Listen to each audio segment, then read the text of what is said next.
welcome in 1320 Kings insider James Ham. James, give us some inside stuff. You were at practice today. I know you talked to Alvin Gentry. You said De'Aaron was smiling again. How did things look for number 5? Yeah, it actually felt like a normal everyday practice where De'Aaron went through the entire practice, was able to successfully get through the practice. We asked Ty how he looked, and Ty said he looked good. He, was able to make his cuts. He looked like himself. I think there's concern that he's been out for like 47 days and is Give going or to need take. time for cardio. And we just don't know what it looks like. But there's also a moment where De'Aaron decided to dunk the ball a couple of times, which he just looked normal. He looked like he was just his everyday normal guy who, shooting threes. He hit some, he missed quite a few. Overall, he just looked kind of like what we've been accustomed to, but there's still no clarity. So There what you're is no saying is clarity. it's going to be really, really awkward when he's ruled out tomorrow. What we're talking about is a game time decision. Yeah, like I referenced it. I'm waiting for someone to like have a game time decision jersey made with a number 5 Yeah. in the stands. Like at this point, like I mean, what's the deal? And we don't know. But when we get to Thursday and Thursday is over and done with, I think we'll know a lot more. And then at that point, we'll not see the Kings forever.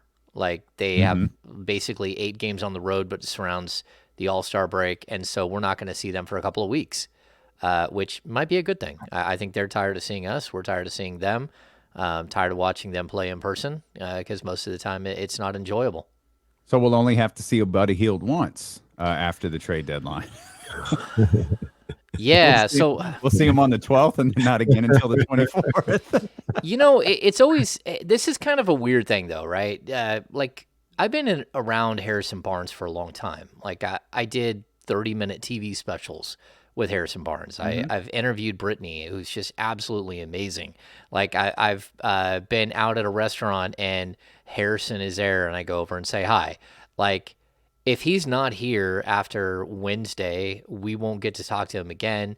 And you don't know how long it'll be until you talk to him again. It's sort of the weirdness that is COVID. But it's also the weirdness of the NBA. It's kind of like when you go to school and you're hanging out with a bunch of people, and then someone goes, "Hey, I don't know if I'm going to be here at the end of the summer, like when we come back for next year, because we might move this summer." And then you show up the next year, and they're not there. Like I think we might understand that at our age of people, but like the modern kid is like been Snapchatting and doing all this stuff with these.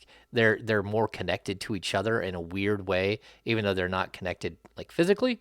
But with us, it's kind of like you show up and like, oh man, like his desk is empty. He's not here anymore, Mhm. and it's a weird feeling because you do become like you develop relationships with these guys, and it is kind of a different situation. So I hope the best for all of them at this point because I don't know who's going to be left when this thing ends, and certainly.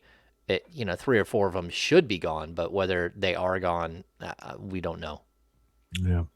So with De'Aaron Fox, like to me, tell me how spot on or off this is.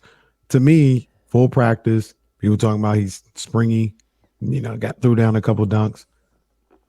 Absolutely should be playing tomorrow. But if not, it's a situation where they want to see how his ankle responds to a full practice, or if he wakes up the next day after a full practice and it's sore. That's kind of what it would be, right? Like to me, there's no reason why he wouldn't play tomorrow. Yeah, I'm gonna nod and say right. That I mean, at a typical situation, Mm-hmm. yes, that is exactly. We would be waiting to see how the ankle responds and all that stuff. This isn't typical. It's just Mm-hmm. not. Like, and I don't know if this is a philosophical vacation. To quote the great Jeff Petrie when he fired Paul Westphal. for something that he was an accomplice to. But you know, he used that term philosophical vacation, and I kind of feel that way. Like we're gonna know more, um, you know, here in the coming days. But once we get past the trade deadline, if he's still not playing, then it's like, okay, like we're gonna have to drill down even more, like demand to see medicals and stuff like that. Like at this point, the franchise is in a tough spot because their medical staff has cleared him to play, and they're just waiting for him to give the thumbs up to say that he feels good enough to play. And I kind of feel like he wants to see what this team looks like after Thursday. And so if he doesn't play in the next 2 days, you know. So is that what your gut's telling you right now, that he's waiting this thing out to get through Thursday? Yeah, I mean, And I certainly I think there's something going on. Like none of this. It's not is just a normal. sore ankle. Well, I mean, he's going to keep saying it's just a sore ankle, but like, look, this guy has been a warrior in the past. He's a guy that fights through everything. He is what you call a gamer. Like for all the things that, you know, people say, oh, he's slight of frame. I think it was his second NBA season. He played 81 games, you know, out of 82. And the one he didn't play, the Kings intentionally withheld him from the game because they were worried about load management. They were worried that he had played too many minutes over a short period of time leading up to it. And so this is not a guy who typically misses massive amounts of games because, you know, and again, like we can put, like I've talked about this in the past. So like Marvin Bagley he's listed as out 4 to 6 weeks with a specific injury. It's always 7, always, every time. You know, that's not De'Aaron Fox. De'Aaron Fox is supposed to be out 3 months at a minimum, and he's back in 19 days or, you know, something like that. Like, well, no, I think it was 7 weeks he was back with a grade 3 ankle sprain. And now maybe that's part of it. Maybe he's paying for that now. But again, that's there is no trip to the specialist coming.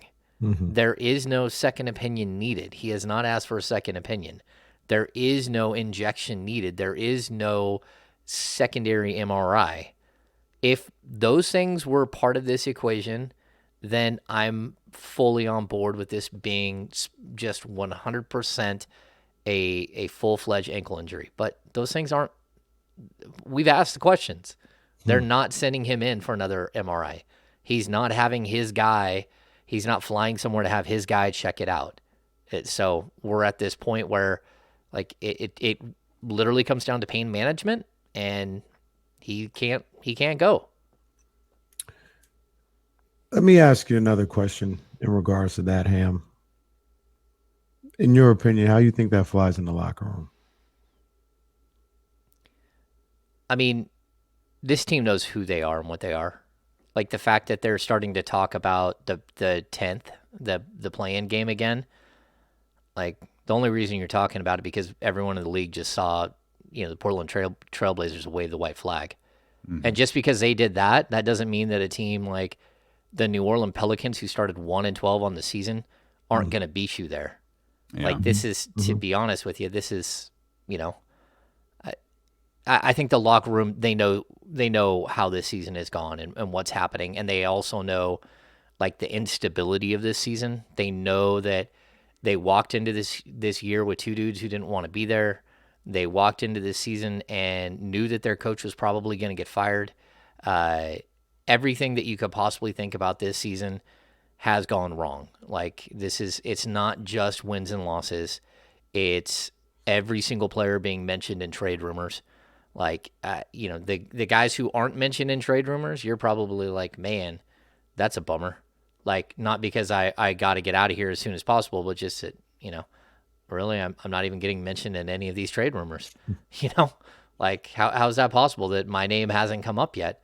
But that's kind of where this team is. Like, you have built a culture, you have allowed a culture, you have allowed this thing to spin off its axis, and whatever they feel behind the scenes, I don't think they probably feel indifference to it. They probably understand Fox's plight and where he's at mentally. Maybe 1 or 2 of them have had conversations with him about what is happening specifically. But at the end of the day, I mean, like this is as bad as it gets. Like everything is exposed at this point. I'd have a little bit of problem with that. I'll be honest with you. Like that would, and if there's anybody that's in that locker room, or there's a bunch of guys in that locker room that understand Fox's plight, that's part of the problem. That's part of the problem. That somebody's like, no, it's cool. I get it. I don't get it. No, I'm with you. Like that's the problem. You know what I mean? And I think there's some guys in there, and I'm not saying that they don't like De'Aaron Fox because of this, nothing like that. But, and you can expand on this maybe, further, after the break or anything like that, Ham. But I feel like I've seen some guys recently and they're like, you know what, the hell with this. I'm here. I'm playing with the same people that he's playing with. But I'm here though. I'm here and I'm committed to, trying to change this whole thing. And that's the energy, that's the vibe that I've gotten. Didn't go to the Warriors game, but was there for the Nets game and then the game on Saturday against the Thunder. It's just, and I want to know, like I said, we could talk about this on the other side because we're up against it. I know Damian loves that term, but like, did you get the same vibe, or is it just two bad teams that they beat up against? So we'll talk about that. Hold that right there, Ham. Hold it right there. We'll come back and James will address that. We'll talk a lot more about the Sacramento Kings as well. A couple of NFL notes too that we want to touch on when dealing with KC. Continue here with our 1320 Kings insider and creator of the Kings Beat. It's James Ham here on ESPN 1320. Look at that. Nailed the break. That was no man's land. That's tough. Yeah. I was watching. I was like, come on, Ham. Give me a long answer here. And it was 11. And it was like, okay. All right. All right. This is a tough spot. Let's see what happens. That was the that was a good setup. Of, radio segments. That was what? That was the 10th spot of radio. That was the 10th spot. Yeah. Yeah. So Dennis Allen got the Saints gig. Yeah. Wow. I don't know about that for Jimmy G. I don't think I like that for him now. No, but like Pittsburgh's gonna be open. I don't think Pittsburgh is the spot for him either. Jimmy G doesn't strike me as a Pittsburgh Steeler kind of quarterback. These are complete rumors, but part of this, when you do stuff like what he did, things come up. They're saying Pittsburgh would make a play for Kyler Murray. Oh, okay. Well, yeah, but I mean, come on, what's going to happen there? I mean, I don't know what that's all about that Kyler Murray did. I'm not. That's bizarre. That's about as bizarre as De'Aaron right now. Just randomly, you just wipe them clean of your social medias. Like, that's the reason why those things are so big, is because that takes effort. You know what I'm saying? Like, yeah, it takes effort to go out there and be like, I'm gonna go through everything that says Cardinals and wipe them clear. Like, you're thinking about that. It's not just a slip. And that's why people, when those things happen, people are like, yo, he's trying to prove a point, or he's trying to say something. So yeah, I always hate that though. Like, why are you doing that through social media? Why are you like, it never makes sense. Like, like Fox said, look, I haven't followed the Kings in a long time. Like, it's not about that.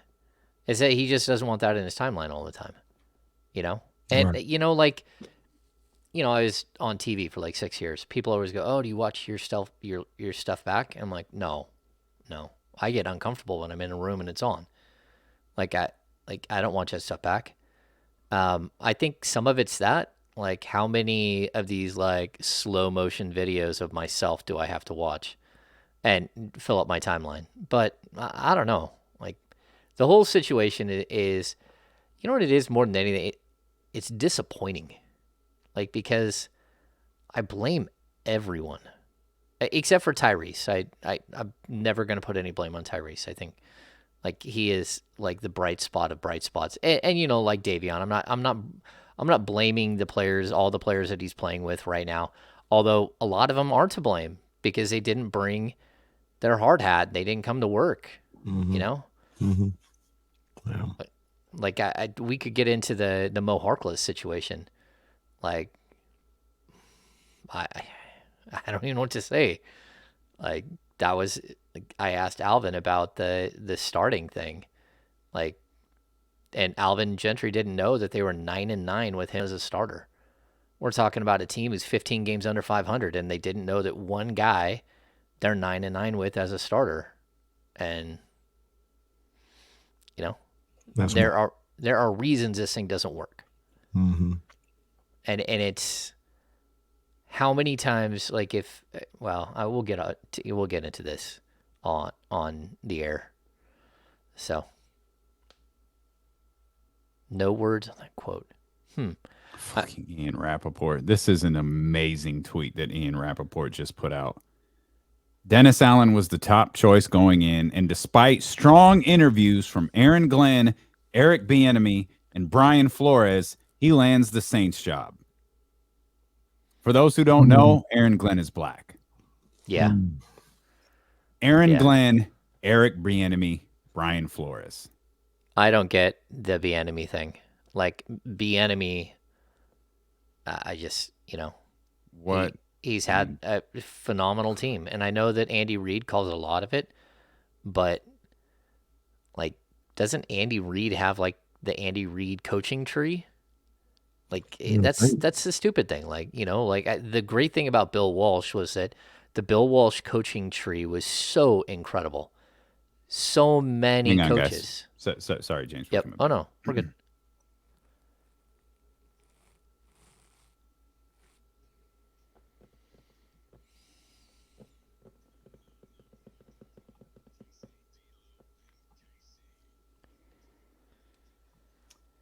Dealing with KC, brought to you by McQueen and the Violet Fog, the smoothest gin in the world, handcrafted in Brazil, along with 1320 Kings insider James Ham, creator of the Kings Beat.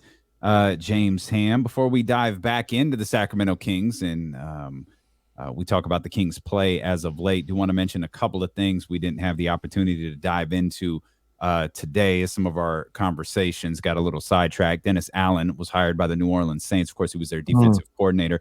As was Lovie Smith, hired by the Houston Texans. Good for and Mike McDaniel. That's a conversation we need to have. Yeah, good for Mike McDaniel.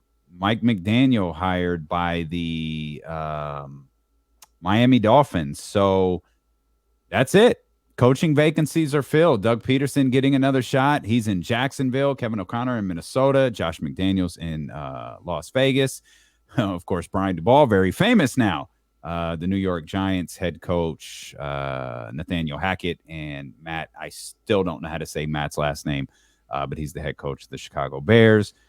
Conspicuous by his absence for like the fourth straight year, Eric Bieniemy will not be a head coach in the National Football League. That doesn't make any sense. It never has made any sense. It still doesn't. Yeah, it's disappointing that the NFL keeps getting itself in the same exact situation. And, we've talked to Gentry about this quite a few times about, African-American coaches, black coaches in the NBA and, how well they're doing, how, guys have to put in the work to get there. But in the NFL, it just feels like it's intentional most of the time. And again, like I watch the Chiefs every weekend because of Mahomes being on my fantasy team. Eric Bieniemy, like every coach, every good coach has a coaching tree, right? Mm-hmm. Like Mike Holmgren was a disciple of Bill Walsh. Like it's not just all of these coaches, they come from a coaching tree. And I guarantee you, if you look around the league, there's an Andy Reid coaching tree. And the fact that his offensive coordinator on one of the most creative and brilliant offenses in the NFL for the last 5 years. In the history of the game. Yeah, he can't get a job. Like that to me is stunning. Yeah. So was a recent tweet from Ian Rappaport. Just incredible. I don't know why. I just continue to be surprised by the things I see. from the National Football League. As we're talking football here, a reminder that McQueen and the Violet Fog are giving away a $500 gift card to create your ultimate big game watch party for your chance to win. Visit the contest page at ESPN1320.net and learn more. Again, ESPN1320.net, your chance to win a $500 gift card to create your ultimate big game watch party from our people over at McQueen and the Violet Fog Gin. Now, James, as we get back to the Sacramento Kings, Kenny was asking you just before the break about the way that the Kings have played lately. Even with De'Aaron Fox out, it feels like maybe the team is playing a little looser, maybe a little bit freer. What has been your takeaway from these games with De'Aaron out and the way that the team has played? Yeah, I mean, I think it's strange that, well, okay, first of all, the teams that they've beat, like the Nets were cashing it in. They had lost 5 or 6 in a row coming into Sacramento, and all of a sudden we start seeing the trade rumors and all that stuff. Like something weird is going on there. Oklahoma literally benched half their team just to make sure, even though they're bad, they decided to make sure that you understood that they understood what tanking is much better than you do. The assignment. They are the tank commander of this NBA. And, they know how to – that's what I've told you guys this before. Other teams know how to lose better than the Kings know how to lose. And that's a problem. The Kings don't know how to win. They also don't know how to lose. And, the losses are stacking up. It still doesn't mean they're not going to rattle off a bunch of wins at the wrong time. You're going to be like, oh, man, are you kidding me? Now you're the 8th spot again in a 4-man draft or a 5-man draft. I think it's a problem. But at the same time, like you asked, are they playing better? I mean, defensively, they're playing better. That comes from, number one, Fox hasn't been a great defender this year, and Davion's a better defender.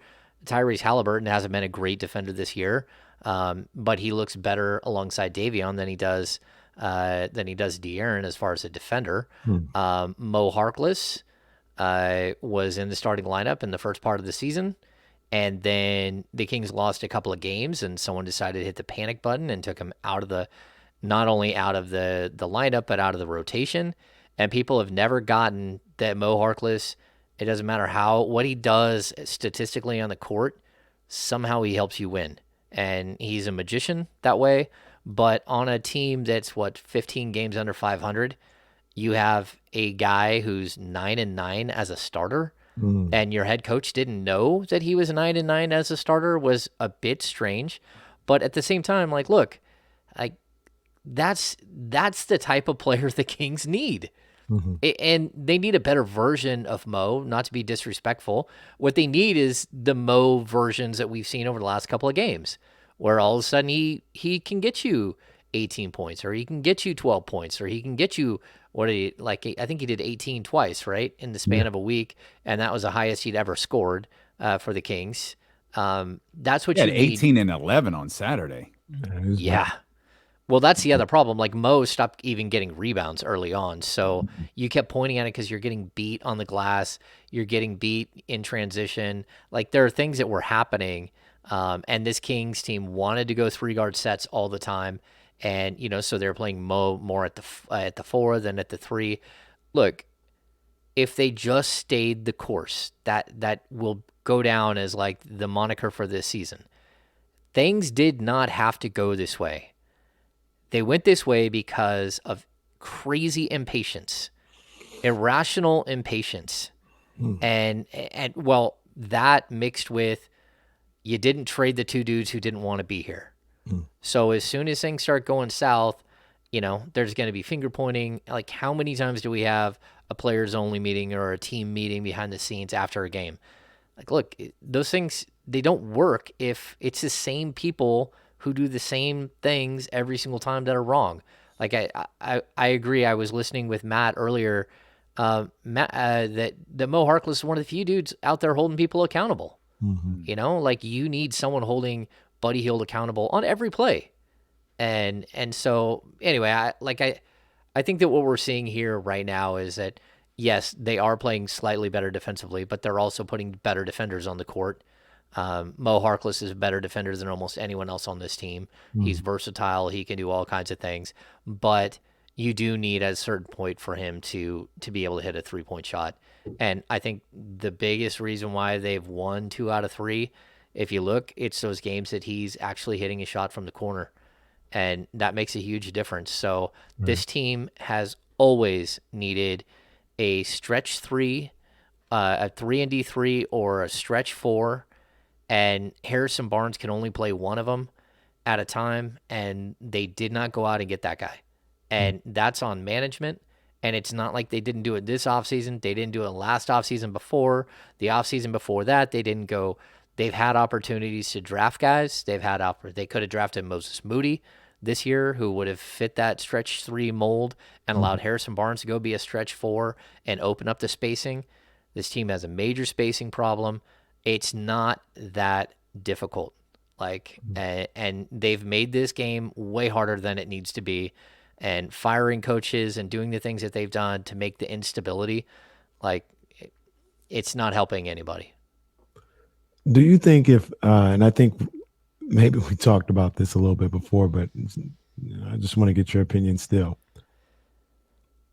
If Alvin Gentry doesn't talk about De'Aaron's injury as, we're not too concerned. If it was a playoff game, he'd be out there.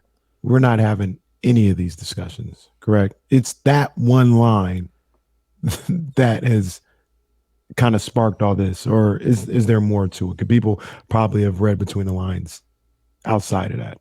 No, I mean, I think that's part of it. I think the biggest problem is, Casey, that came during the first game. That was like an eternity ago, too. Right. Well, it was an eternity in basketball world. I mean, yeah, that's 8 games. I mean, basically 2 weeks. I mean, realistically, he could have caught COVID twice and been out twice and missed the same amount of time.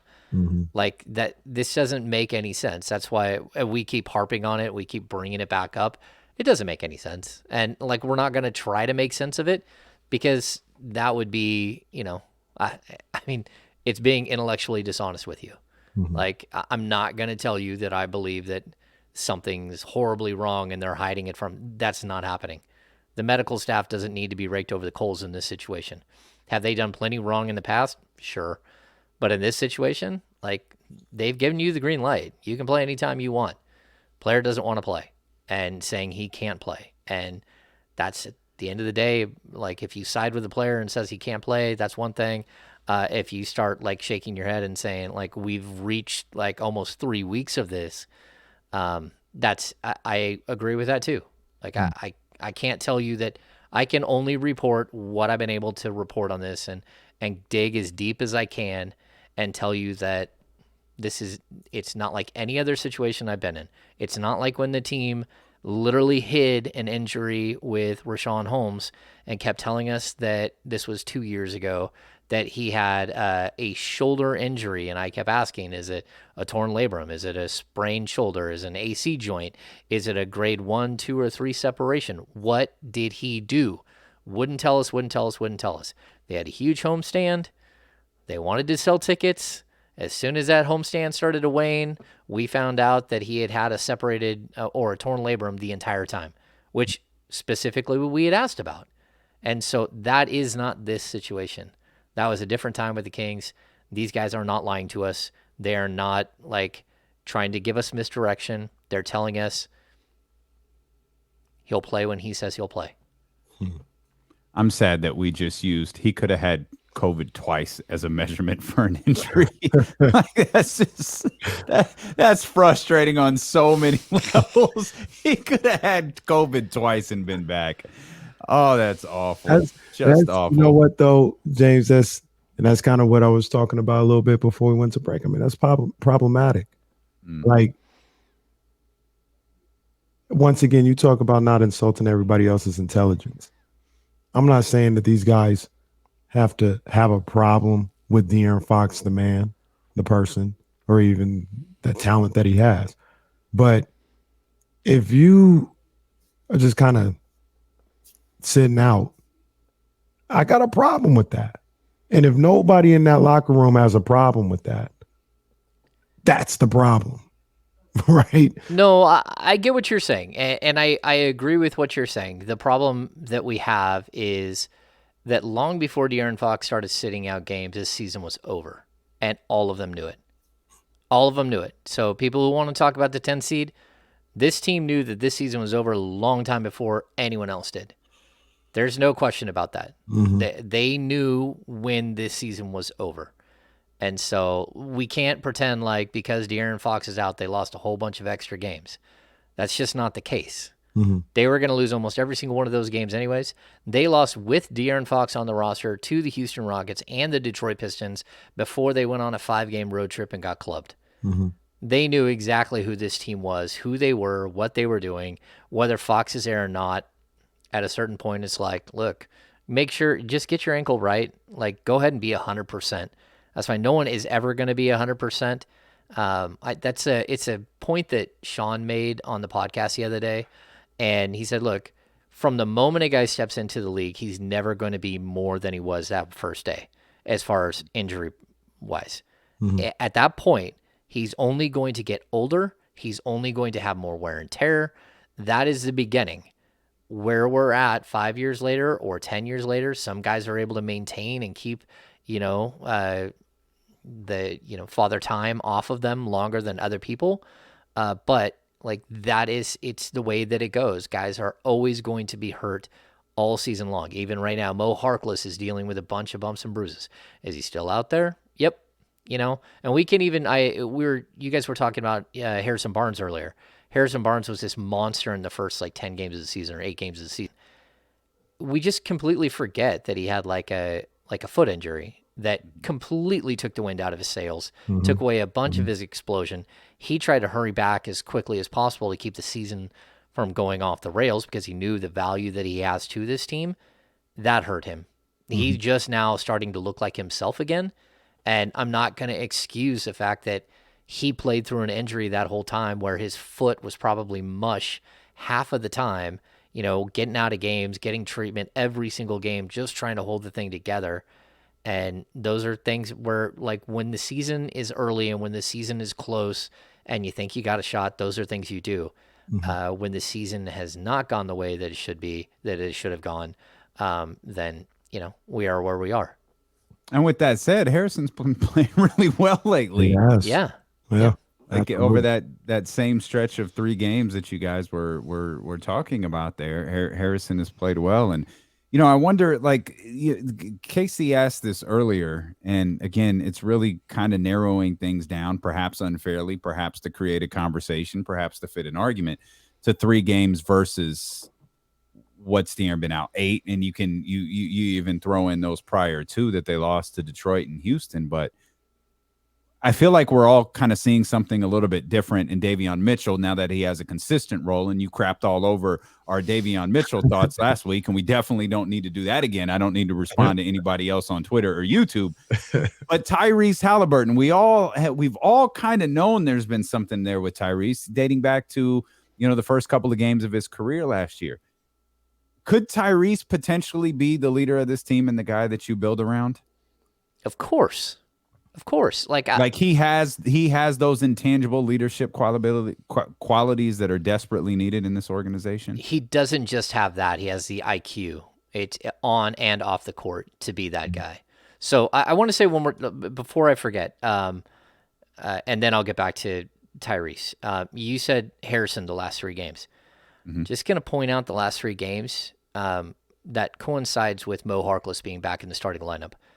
There's a huge difference between Harrison Barnes having to defend the best forward on an opposing team for 36 minutes a night and having Mo Harkless on the court and allowing him to do that while Harrison guards the next best guy and gets to save his legs for the offensive end, just to make sure that that's understood. Now, when it comes to Ty, look, the guy that I'm gonna keep saying that he has these skills that you just don't see very often. His intangibles are crazy. And the guy he reminds me of, or the guys he remind me of that I'll put him, I'm not saying he's going to be a Hall of Famer and he's going to be this guy. I'm also saying he's not going to be. Steve Nash and Chris Paul. Those are the guys that have, it's a functional IQ on the court. So we have high IQ basketball players that play different positions all over the court. But for a point guard to be able to run a team the way that he does, it's not something that like 99% of the league does not have that. They don't have that ability. And that it's something special about Ty, and I would fully consider building around Ty.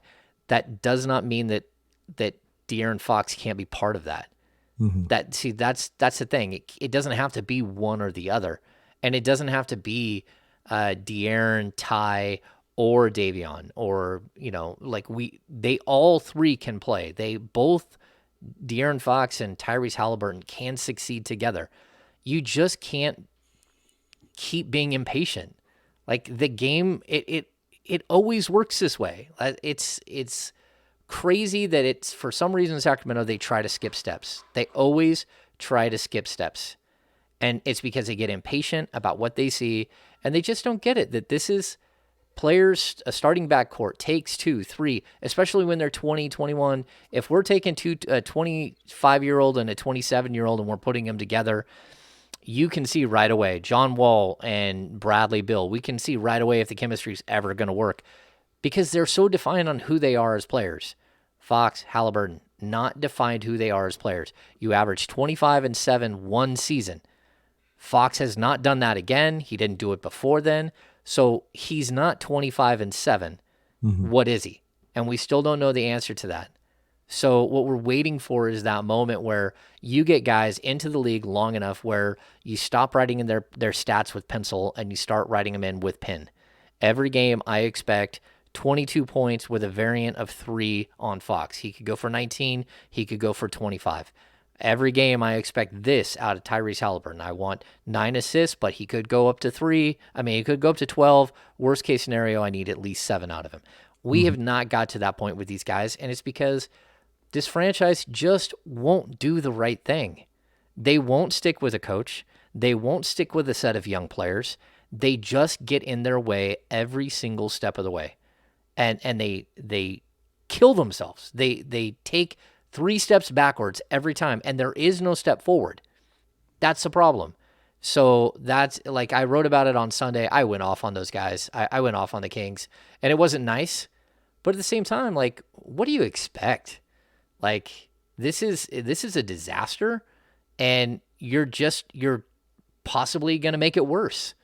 And you're possibly going to let people make it worse that might not be here a year from now, might not be here 3 months from now. But you're going to let them make it worse? Okay.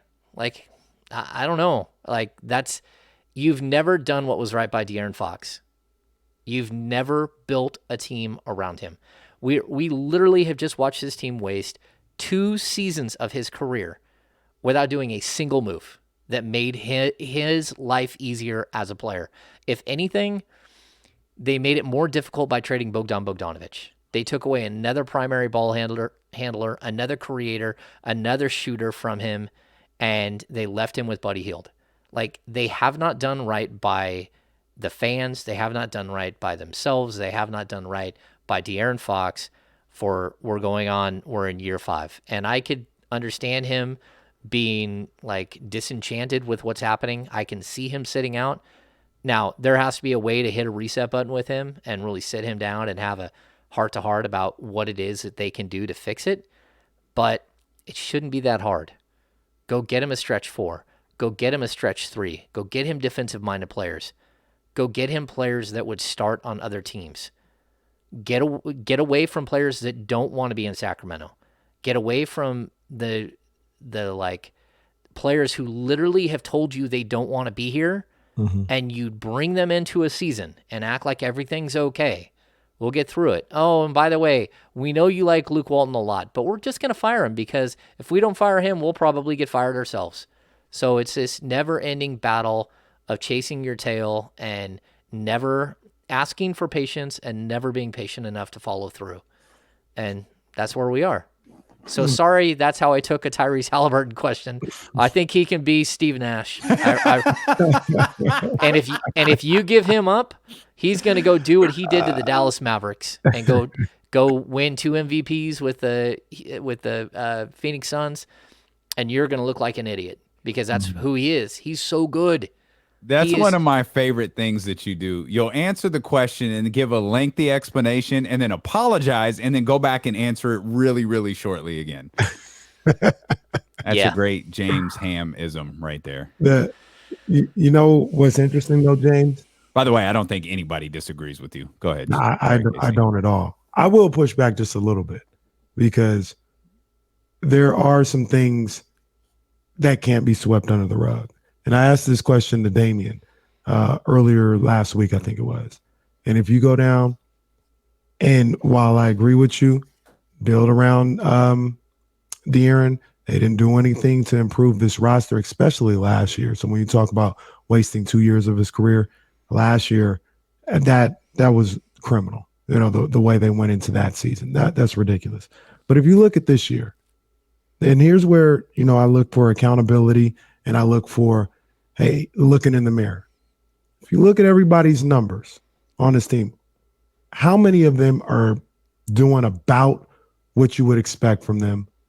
And how many are below about what you would expect from them? I mean, okay, so Rashawn Holmes, I'm going to just like take out of the equation because I think Rashawn Holmes has had just a tragic season, right? So I'm going to take him out of the season, out of the equation. And to be honest with you, even when he has played, he has not played that well. He has fallen into the funk with a lot of these other guys where they look slightly disenchanted by what's happening, right? But outside of that, like you can look at Harrison Barnes' stats. I think he's the same player he was last year. I think he's really solid. I think Buddy Hield is not a 20-point per game scorer. He's about what you thought he was. And if you can limit the damage, which they've done the last couple of games that he can cause with a team, then that's okay. I think Halliburton is a guy we're starting to see his stats inch up. By the end of the season, he's going to be at 15 points and 8 or 9 assists per game. We're already seeing it. He's taking like absolutely gigantic leaps. So Fox, is he underperforming? Yeah, because we saw him score 25 a game last season. But I don't know that that's who he was. And so, like, look, you're right. But I guess my response would be this team also plays Chimezi Metu like 20-something minutes a game on most nights. They also, you know, they're putting Damian Jones out there. You know, Tristan Thompson and Alex Len can't play with this group. You know, I think Terrence Davis was starting to be who Terrence Davis should have been before he got hurt. So, like, I would like to tell you that, like, everyone is underperforming, and it's just, but it's not even. We can't look at the offensive numbers solely. We can't look at rebounds or assist numbers solely. We have to look at defensive marks and all that. I mean, they're just so bad defensively that we can't overlook that. So that's a big reason why they keep losing. It doesn't have anything to do with whether someone's putting up stats that they should put up or not. If you know what I'm saying. So Yeah, like no, I get you. yeah, I mean, what I was getting at with that is De'Aaron Fox has to be accountable for. He hasn't played up to what I think he's capable of. I think he's a better player than what his numbers indicate, and just on a nightly performance is. Like you just watch the game, you're like, I think he's better than that. He thinks that too. done that. He does. Yeah. And that's where I get at, where it's like, all right, well, you haven't put nobody around me, but I mean, if I'm De'Aaron Fox, I got to step up and be better too. You know what I mean? I've got to perform. I can't just look at it and say, you haven't put nobody around me. I need to make sure my stuff is taken care of and I'm cleaned up before I look around and start to point the finger. Not saying he's doing that or anything like that, but if he is, that's a little unfair. We need everybody on the same page here. And They're not. Right. Yeah, and I mean, look, what I mean is like let's take Devin Booker for example. Mm-hmm. What do you do with Devin Booker? You draft a big man. You draft a stretch 3 to take the pressure off him defensively so he doesn't have to guard the best defensive guy. And then you go out and add one of the greatest offensive minds that the game has ever seen in Chris Paul. Mm-hmm. So, and what happens? Oh, he takes you to the NBA Finals. Like, that's what we're talking about here. Go around the league and look at guys that are like De'Aaron Fox. You know, you got Ja Morant. You know, they already had drafted Jackson. Jaren Jaren Jackson Jr., right? Mm-hmm. They'd already drafted him, but like what are the pieces that are going to make him work better? And what do? They go out and get him. We joke around about Kyle Anderson being slow-mo. He works. He works with the fastest guy that we've seen. Like, we might as well call Jaw faster than De'Aaron at this point because he certainly plays faster. And you put him with a dude who looks like he literally is moving in slow motion, and somehow it works. It's because one guy stretches the floor so the other guy can do his thing. And, you bring in the right pieces around players, and they find success. And it's not like it's difficult to see what De'Aaron Fox needs around him. You know what he doesn't need around him is for you to draft point guards, the position he plays, back-to-back seasons. And that's not a knock on Tyrese. That's not a knock on Davion. It's a knock on Monty McNair. It's the same thing. If you've got DeMarcus Cousins as your center, why in God's name do you draft Willie Cauley-Stein and Yorgos Papagiannis in the next 2 drafts? It's crazy. Lord help me. At some point, you're like, hey, it's like best player available. I get you. Best player available. Well, best player available at number 9 is totally subjective. You can look at best player available for the position. There's all kinds of ways to look at it. You knew what you needed on this team, and you didn't draft it.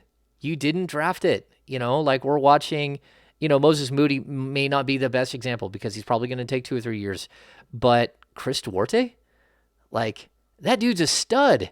And if you think you're going to build your team like the Memphis Grizzlies, then why would you not just draft the Dillon Brooks clone? They literally cloned Dillon Brooks, and the Indiana Pacers now have him on their team, and they love him, and they think he's a star. But the Kings just pass.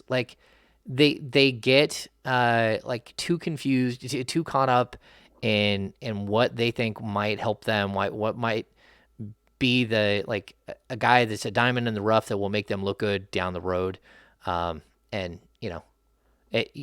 Chris Duarte is older than Davion. I just saw that in the chatty house. I don't care. If you want to win now, which was the objective, then go get a guy who's really good at 23 years old and can step on an NBA court and be successful now. Go get that guy, because that's what you did anyways. You just drafted a guy that played the other guy's position. So, where is Davion going to fit if Tyrese Halliburton and De'Aaron Fox are already on your roster? Where is he going to fit long term? Now, I think you can make it work. I think you can fit all 3 of them into a rotation.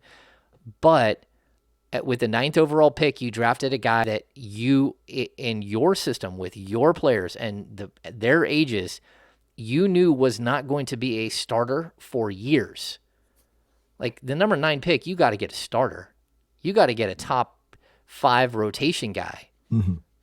And again, this isn't a knock on Davion. I think Davion's been good. I like what he brings, but he's a 6-foot-tall 2 guard, and that's a stretch. We'll ask you the Matt Barnes question. We'll paraphrase it a little bit. Does one of them can it work with all 3 of them, or does one have to go? No, it can work with all 3. I totally believe it can work with all 3, but they're going to have to sacrifice, and they're going to have to work together. I really do believe that if you have De'Aaron Fox and Davion Mitchell have not played that much together, they would look really good together if you had Davion taking away the toughest guy to defend. And also his ability to play without the ball and hit the catch and shoot. Davion, that's what you should have been using Davion the whole season. The catch and shoot off the ball guy. What you can't do is add in another piece like Buddy Hield, and then add in another piece like Terrence Davis. So now you got 5 guys fighting for the same 96 minutes or whatever it is. And you're going to bleed over into the small forward spot a little bit, but that's not enough. And, again, Davion is going to be better next year. He's going to be better the year after that. But I think you could play him alongside, like I've said this before, he reminds me a little bit of Eric Snow, and you could play him alongside De'Aaron Fox as an Eric Snow to Allen Iverson type player, where he's taking on all the defensive responsibilities, and then he's ready on the offensive end to hit wide open shots. There's a lot of different ways that you could do this, and I just don't know. They haven't proven to this point that it can totally work, but I think they've proven that it can't work in a 3-guard set.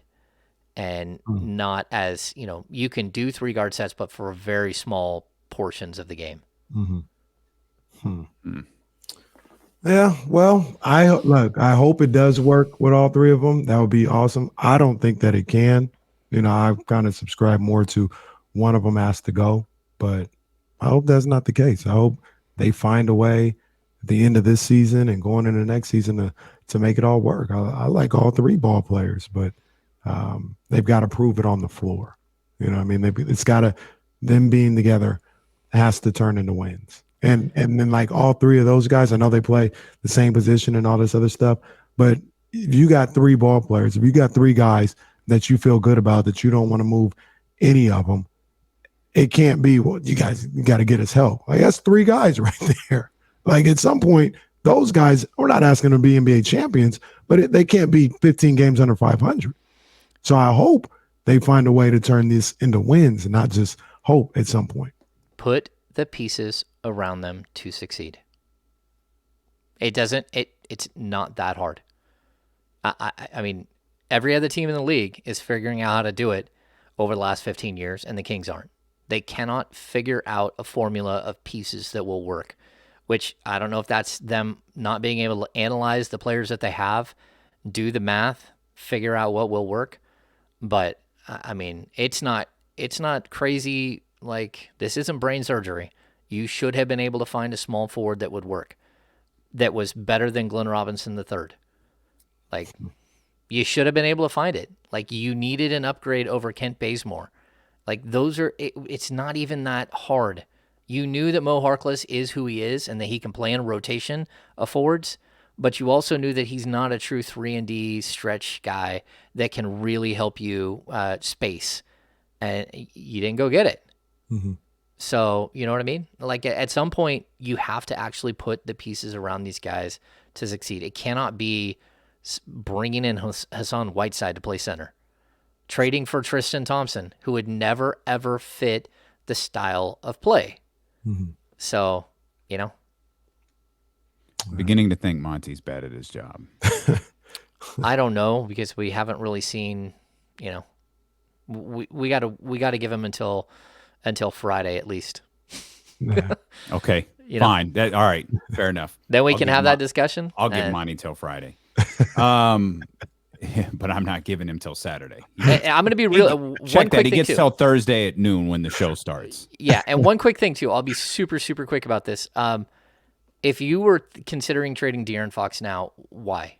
Because, like, if Jaylen Brown or Sabonis or some of these players that could come available this summer, like, if they're going to be available and you already traded your best trade chip, your young guy that's under contract that the teams look at and say, I can fix him and put him with Jason Tatum and make, like, why would you trade him now when you're going to get pennies on the dollar? We know that, like, Julius Randle is not a trade that makes you considerably better moving forward. I disagree. And so, well, we can disagree about, like, talent and stuff like that, but you don't do it now.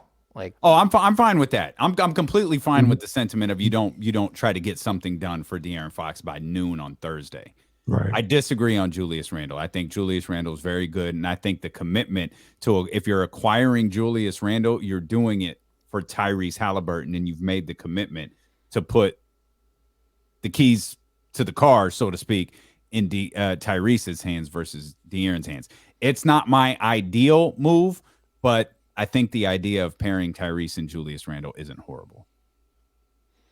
I don't want to trade De'Aaron Fox either, though. I just want to. I'm not on that train yet, and I'm definitely not on it by Thursday. And I'm not allergic to trading for Julius Randle. I'm allergic to trading Julius Randle for De'Aaron Fox because, again, I think it takes away your one chip that you can tell teams there's potential for him to be a star. He could be an all-star. He's probably the only one you can point to on that roster right now and say he can be an all-star. Ty, I think, can get there, but with Fox, you can say, you fix him, he can be an all-star. Okay. James Ham, Kings Beat Podcast, Kings Beat newsletter. Head over to the kingsbeat.com and subscribe to both.